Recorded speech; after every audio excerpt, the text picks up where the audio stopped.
À toutes et à tous, je m'appelle Jean-François et je travaille pour l'agence culturelle départementale Dordogne-Périgord. Alors, ce que je vous propose, c'est de nous suivre dans une aventure assez curieuse. L'histoire raconte, la légende raconte qu'il y a très longtemps, plus de 2000 ans, un bateau s'est échoué du côté de Soulac-sur-Mer. Deux personnes sont sorties de ce frêle esquif qui avait survécu à une tempête assez virulente.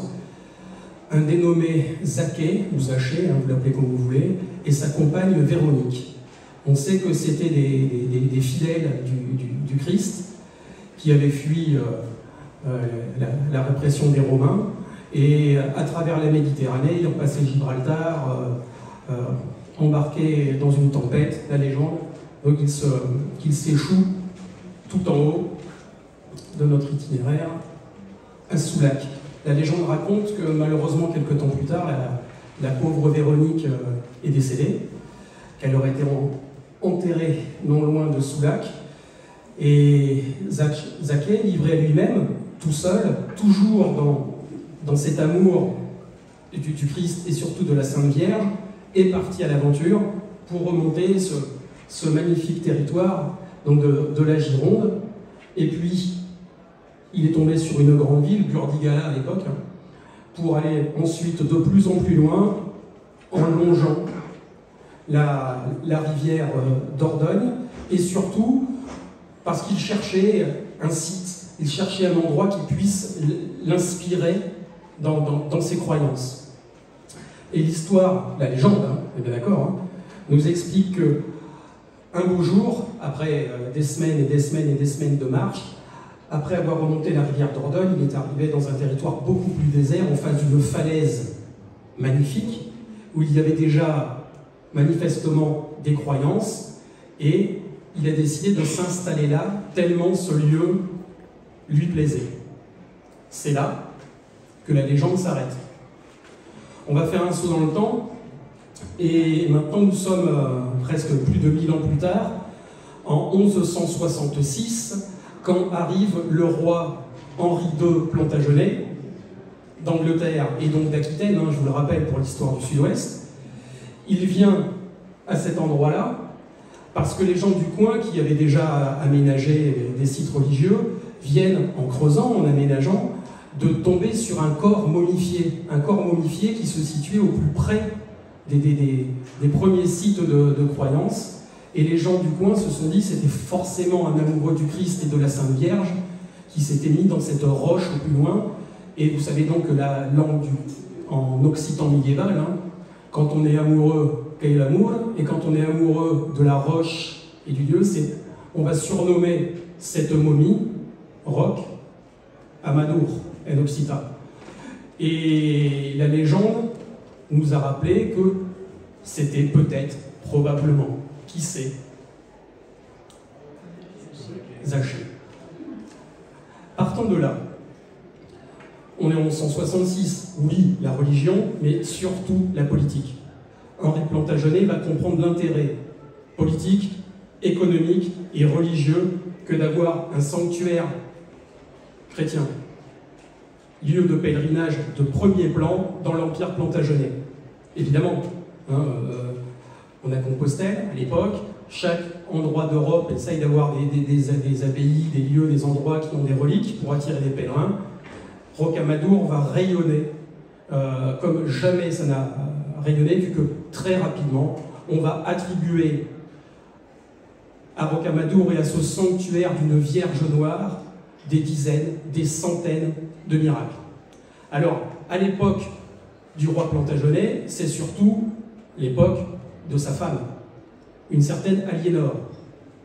Et ce qu'on vous propose, pour ceux qui ont envie, c'est de vous remettre dans les pas de Zaché, de revivre cette aventure, et en même temps de revisiter le pays plantagenet au XIIe siècle.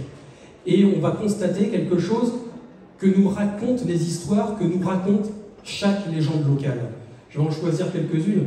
Par exemple, quand on est du côté de Pauillac, Pauillac, Blaye, qui barraient l'histoire de la Gironde pour des raisons politiques, hein, pour bloquer militairement. Au XIIe siècle, quand Aliénor était partie en croisade avec son mari précédent, eh bien, l'histoire nous dit qu'il y avait en face de Pauillac un jeune seigneur à Blaye, qui lui était préféré et de loin faire de la musique, chanter les filles, chanter l'amour, plutôt que de faire des chansons de guerre et partir en croisade. L'histoire nous dit que c'est à ce moment-là qu'il a entendu dire que de l'autre côté des grandes eaux, de la Grande Hague en Occita, la Méditerranée, il y avait du côté de Tripoli du Liban la plus belle femme du monde. Alors, vrai, pas vrai, mais pour un jeune garçon de l'époque, quand même, ça interpelle, ça interroge. Alors, l'histoire raconte que Jaofré Rudel va tout plaquer, non pas pour partir en croisade pour aller tuer les ennemis, mais pour partir avec sa guitare, pour aller chanter la plus belle femme du monde. L'histoire raconte que comme il avait déjà du succès à la cour d'Aliénor, qui regroupait autour d'elle tous les chevaliers courtois, ceux qui faisaient l'effort de trouver des musiques, de trouver des chansons, de trouver des rimes, pour montrer que la femme doit être considérée comme l'égale ou la supérieure de l'homme. Cette théorie, c'est le fin amour. Et ceux qui font l'effort dans ces chevaliers de trouver ces musiques, de trouver ces rimes et de trouver ces chansons, trouver, en Occita, quand je dis, ça se dit trouve. Vous voyez venir? Alors l'eau qui trouve, celui qui trouve, va être surnommé une trouba d'eau. Et c'est comme ça que Rudel va partir à l'aventure, va écrire son chef-d'œuvre, L'amour des longues, l'amour de loin. Il dit que rien que de la réputation de beauté, de largesse de cette Libanaise, il a tout quitté pour aller la voir. Il a pris le bateau, il a traversé la Méditerranée. Malheureusement, il n'a pas eu de chance. Les histoires sont tristes. Hein. Dans le bateau, il a dû se déclarer une épidémie de peste ou de choléra ou de Covid. Hein, je ne sais pas, il n'a peut-être pas son passeport à jour.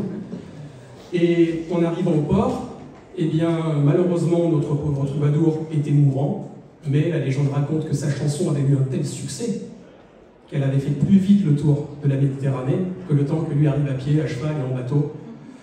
Et que la princesse du Liban étant plutôt fière, la jeune femme qu'on parle d'elle, elle est montée dans le bateau et elle a pris dans ses bras, eh bien, le pauvre troubadour qui, avant de mourir, a vu pour lui celle qui était forcément la plus belle femme du monde vu qu'il en était amoureux.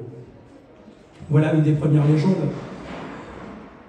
Bordeaux, pour ceux qui y arriveront dans cette promenade, c'est vous rappeler que c'est l'endroit où Aliénor a été mariée avec le roi des Francs. Un petit peu plus bas, vous arriverez du côté de la Sauve Majeure, une abbaye fantastiquement belle, en ruine aujourd'hui, qui était protégée par les ducs d'Aquitaine. Vous arriverez un petit peu plus loin, quand on arrive du côté du Lot-et-Garonne, à Duras, où la légende nous dit quoi, encore une fois? Eh bien, que Raymond de Durfort, la châtelaine de Duras, était chantée par le seigneur de Flamarens.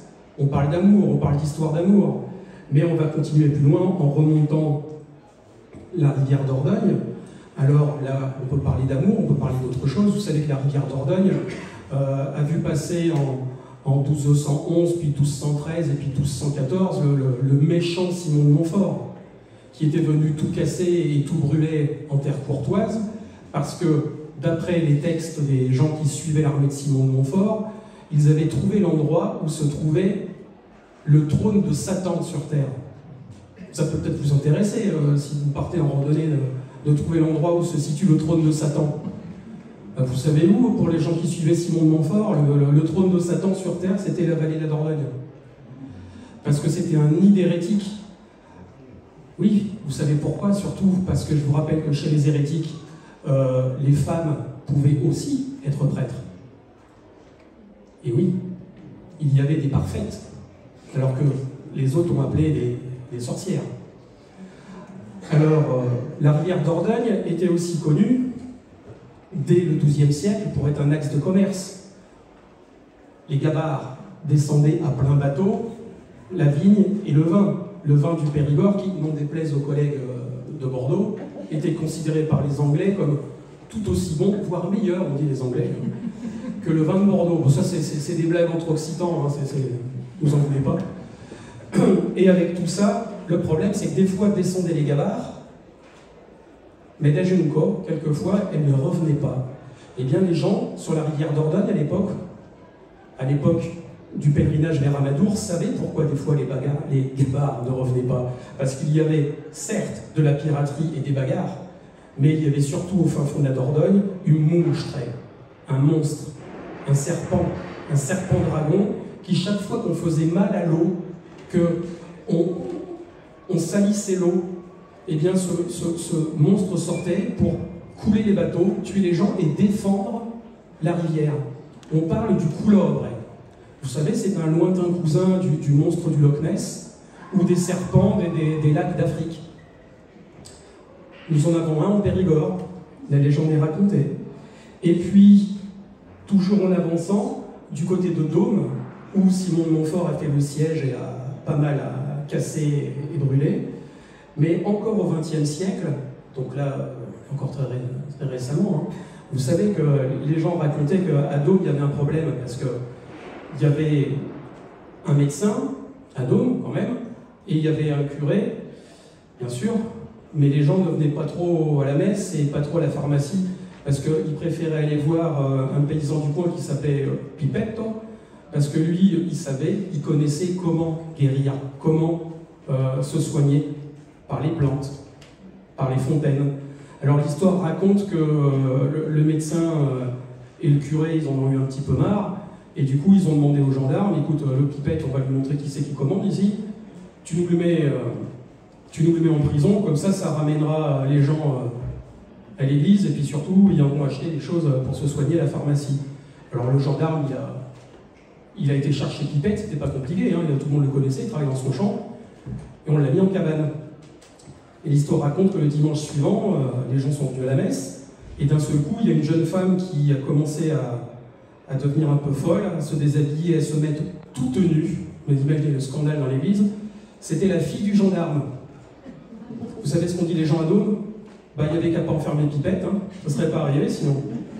Du coup, on l'a laissé sortir, et puis comme ça, à Dôme, depuis les gens ont continué à aller plutôt voir Pipette, plutôt que d'aller à l'église et aller voir le pharmacien.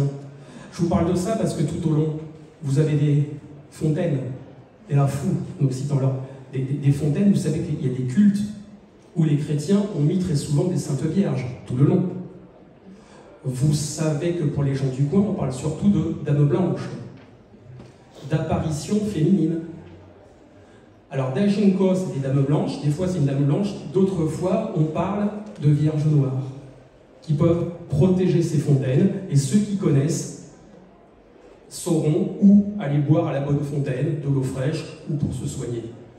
Enfin, eh bien, après toutes ces itinérances, c'est vrai que dans nos coins, que ce soit chez les copains de Gironde, du Lot, de Dordogne, et en arrivant Lot-et-Garonne et Lot, quand on a bien marché, on a soif, on a faim. Vous savez que par chez nous, en principe, il y a moyen de se débrouiller au niveau de l'astronomie et au niveau soif.